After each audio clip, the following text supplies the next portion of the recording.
Okay. Hello, everyone. I went to Africa. Hello, everyone. You're probably wondering who I am and why I'm talking about Africa. I went to Africa in October.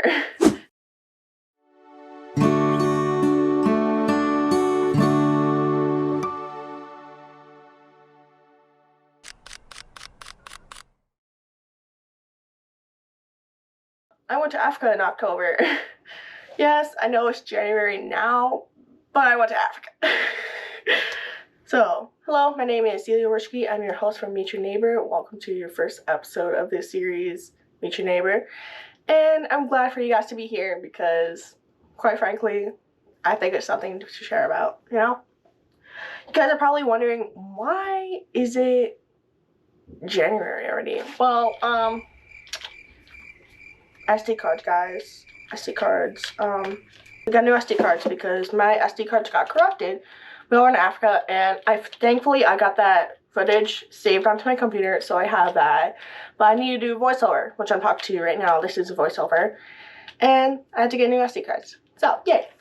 So, I have a whole list on my phone of stuff I'm going to talk about, which I think is a worthy first episode of this channel. So, first thing off, what was a favorite thing of the trip? Personally, for me, it was honestly meeting the locals and seeing how they live, because it's so different compared to America. Like, example one, the roads. They are so different. Like, there's like one road in Tanzania that's like the highway, from my understanding, is like a highway. But their highway is a one-lane road that goes across the country, and that road is used for 5 countries to go to the seaport, which is the largest in the east side of Africa, which is Dar es Salaam seaport.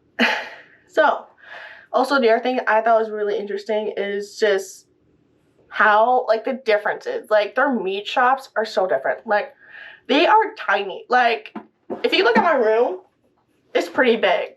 But imagine a butcher shop over there. That is like, I want to say half of the size of this room, which is super tiny compared to American size, because in America, they're humongous. Like, easily, you would need like 20 of these rooms I'm in right now. Easily. Which is very different compared to my parents' poultry plant, because there is actually in a 40-foot trailer, which is about, I want to say, 3 of these rooms. Yeah, that's quite big. So, that is so different because our processing unit is so much smaller and compared to other USDA plants that are used for processing meat. So, I was just like, wow, these are actually really tiny, and you can actually sell meat out of these small areas that they use for shops, which I thought was really cool because not everyone needs a humongous meat plant unless you're going to do commercial. That's big.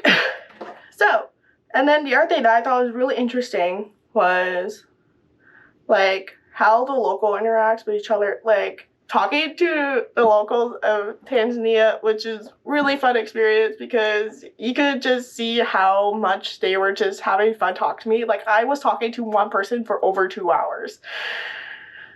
2 hours! That's not normal for me. I'll be like 30 minutes tops, I'm done. The differences of, like, them telling me, like, oh, the difference of, like, the poultry breeds and, like, how they feed them and, like, how they commercialize their meat birds compared to the US. Like, for them, it's only 4 weeks, which is, like, their, kind of like when they start butchering their chickens, that's, like, their prime point. But for us, our prime point is, like, 8 weeks. Over half of their size. Just humongous. Like, their birds were, like, this big, but our birds are, like, this big. Like, a 12-week bird is, like, almost the size of turkey. No. Like, wow, okay. There's a difference. The other thing, too, is just interesting of, like, how they regulate their birds. Like, health of, like, this bird could be butchered or not. Like, theirs is, like, the living conditions.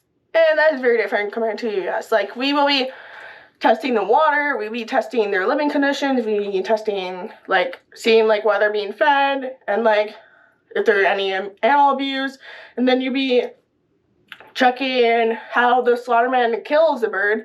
Like, there's, like, 5 things And for them, it's like one thing that they're looking at is like their living conditions. I'm like, what? Like, that is crazy to me because I'm just like, what?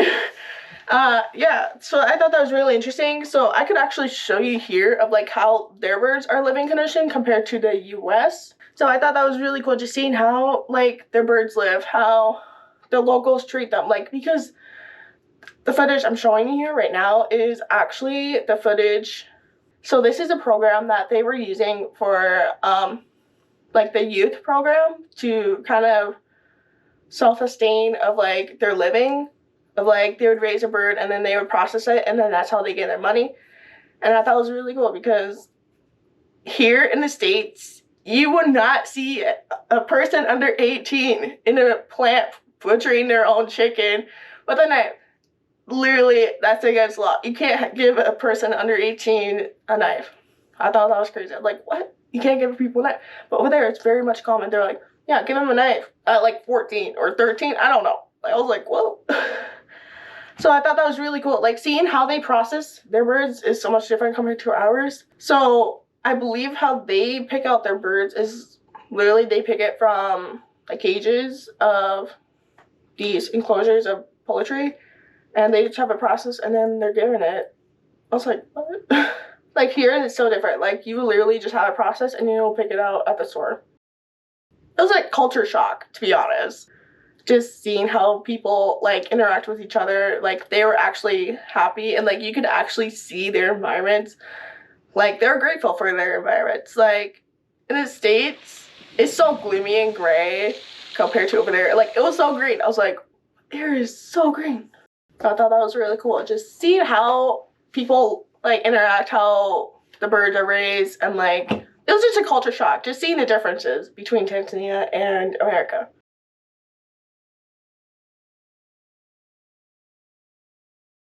Like the strawberries, I will probably show a picture here. Their strawberries were like tiny, which strawberries in the US is like 4 times that size, which was much bigger than the tiny strawberry we had. So, okay, so their highway is actually a 1-lane road. I'll be showing you a bunch of footage, which I believe I counted over 15 speed bumps for this. It was a lot of speed bumps. Like, their highways is a 1-lane that actually serves for 5 countries, and that lane goes back to Dar es Salaam, which is the largest Eastern African seaport in the world. It's huge. Like, I was expected to see such a big seaport, you know? And then I was just like, wow, just 1-lane road for their highway that just serves the whole country and 4 other countries. So I thought that was really cool because in the US, our highways are like 3 or 4 lanes. Like the largest like lane system, which is in Texas, and that's like over 10. I was like, y'all crazy. That's a lot of highway lanes. You know, like there's such a difference between like a 3rd world country compared to a 1st world country of like lane system. So we arrived there at 1 a.m. We had like maybe 5 hours of sleep. And then we went to the first day of the poetry show, the National Poetry Show actually, at like 9 a.m. And we stayed there till like 3, you know. But the first day we were just looking at the booths, you know, the vendors that they were there. Like there was some education like programs. You know, we had some that were selling products of like feeders and waters and like laying cages for your hens. You know, we had some that were hatcheries, you know.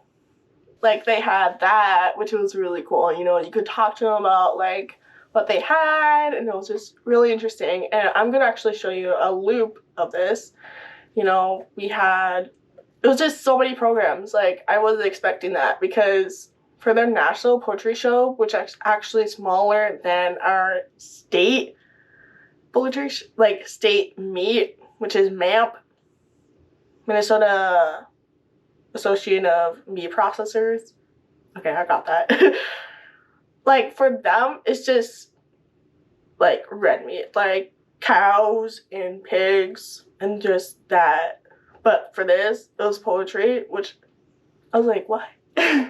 It's such a difference because you don't expect a national poultry show to be that small compared to like a state level like meat show.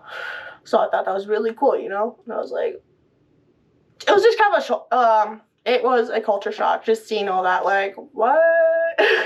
This is so much smaller compared to over there in the States. But they had classes we actually got to see. Some of them we couldn't understand it because they are in Swahili, which was really unfortunate. Some of them were in English, like the slideshow was in English, so we were like, yay! You know, we were actually really surprised to see a group of Americans over there. Like, we were like, what? Where are you from? And they're like, Minnesota. I'm like, we're from Minnesota. So, I believe they were the USDA group of just walking around, you know, just checking it out, you know. It's probably something they have to require to do. But it was really interesting. Like, we're like, what? We weren't expecting any other Americans over here. And there were. So, you know, they had Africans, they had some Chinese, you know, and then they had them, of course, Americans. I was just like, what? That's so crazy. I was expecting you here either. So that was really cool. Just meeting all these people. They're like, hi. And we're like, hi. We were actually kind of parazzied in pictures. I was like, I wasn't expecting it. I mean, probably because we are Mzungu, white skin. Yeah, I was just like, we were just like, whoa, okay. I mean, hey. So we actually got to meet a lot of cool people over there, you know, just talking about the chickens and like how they want to boost that for their you know, like they want to boost their poultry, you know, and that like, you know, they kind of want to boost that poultry, you know, in their economy so they can have that used for their youth, because like by 2040 it's supposed to be like over 50% of Africa is supposed to be under 18. I was like, well, that's a lot of people. So they kind of want to do that for their youth, you know, and just have like another job for them to kind of raise, you know. For us in the States, we were like, hey, that's another reason to kind of like show you where your food comes from. So it's like, yay. I mean, that's awesome, because in the States, Americans are like, ew, that's what chicken is? I'm like, yeah, it's not like some crawly cousin of the dinosaur, is it? It is. So I thought that was really cool, you know? So we got to talk to a bunch of people. I'll actually show some pictures here of me meeting some friends I have now from over there. I mean, I talked to this person, Abraham, for 2 hours. So we had a really fun conversation just talking about how their poultry is raised and, you know, what they feed the animal, and just talking about the differences of like the chicken breeds. Like, their chicken breeds are completely different. Like, they look very similar to the US, but it's called different. It's technically different with the DNA. I was like, what? So that was really cool just talking to my friend. I actually friended over there. So I got to learn some Swahili from this person. Okay, so I got to learn like 3 words from this person just on the second day. You know, like Samahani, which means excuse me, and Karibu, which means welcome, Asante, which means thank you. I am learning more Swahili actually from this app, Duolingo. I will put an app on here, you know, right here probably. And information, you can actually find that in the description, which I love it, because you get, it's kind of like a game, you know, kind of learning about it, like in a fun format of like learning languages, which I thought was really cool, because over there, they're like, who's teaching you Swahili? And I'm like, this angry bird that threatens you to do your language or you will lose your streak. So they're like, what? I was like, yeah, put that in the description, guys. So if you guys want to check that out, you can actually check it out. So I thought that was awesome. So yeah, you know, and then there was a few other things.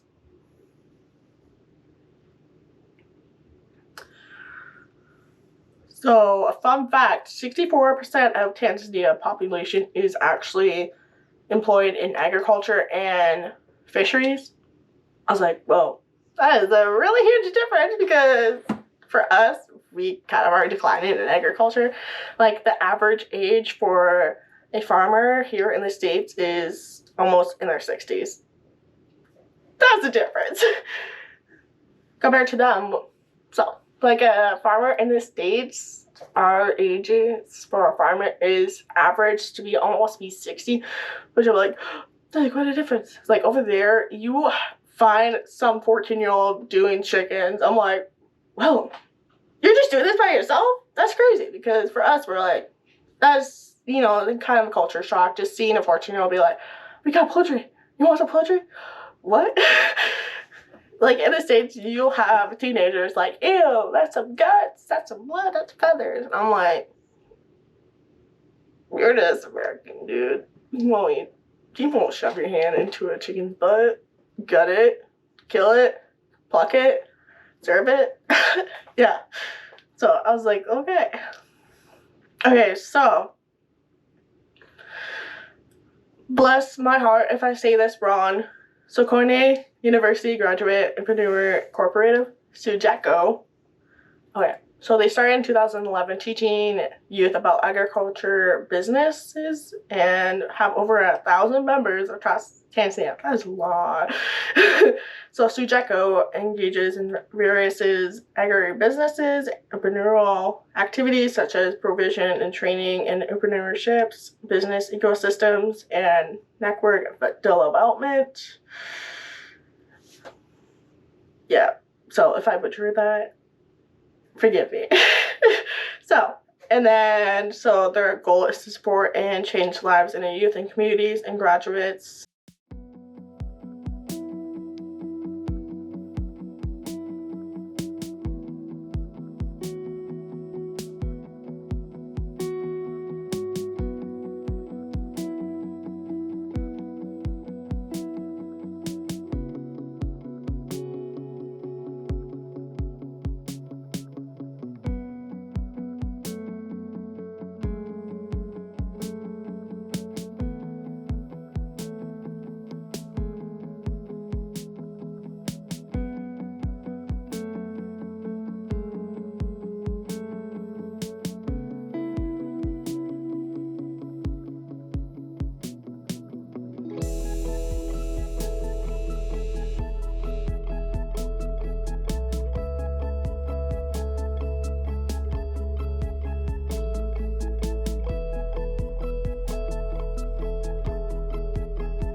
So much kale, Crystal. This is your dream right here.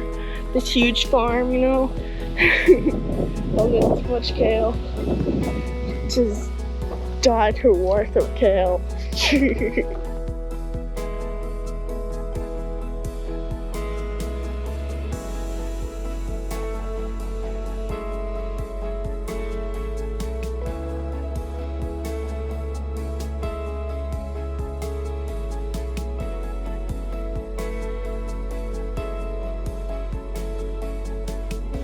So I will be posting their Facebook, their Instagram, and their website below if you want to learn more about that, because I thought that was really cool, you know.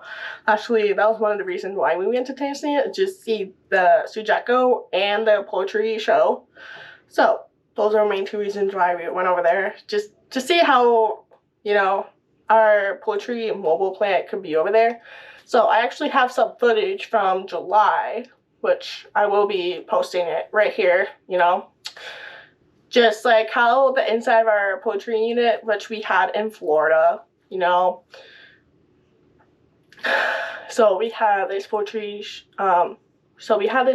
unit, which is like a 18-footer in Florida, kind of a presentation with our 6 ducks and 2 roosters, which we did that, and a lot of people were impressed because this was women-run. Me and my little sister, which we are 17 and 16, which were like, a lot of these people are just like, wow, there's teenagers just running this unit, you know? Like, their dad's probably just showing it, but these kids are just like slaughtering the heck out of these birds and just gutting them. You know, like, they actually learn a lot of, like, you know, like, the differences of, like, how we would cut our tail off, you know, and actually some people use the fat as, like, a Jewish butter. I don't know. I don't do that. That's kind of nasty. Like, the tail fat, I can't. No. So that was really cool. And then some of them were like, this is so interesting, because in Florida we were like, what? Actually, I will be showing some footage from, like, how similar kind of Florida is to Tanzania, specifically Dar es Salaam. You know, it was just really interesting because we're like, whoa.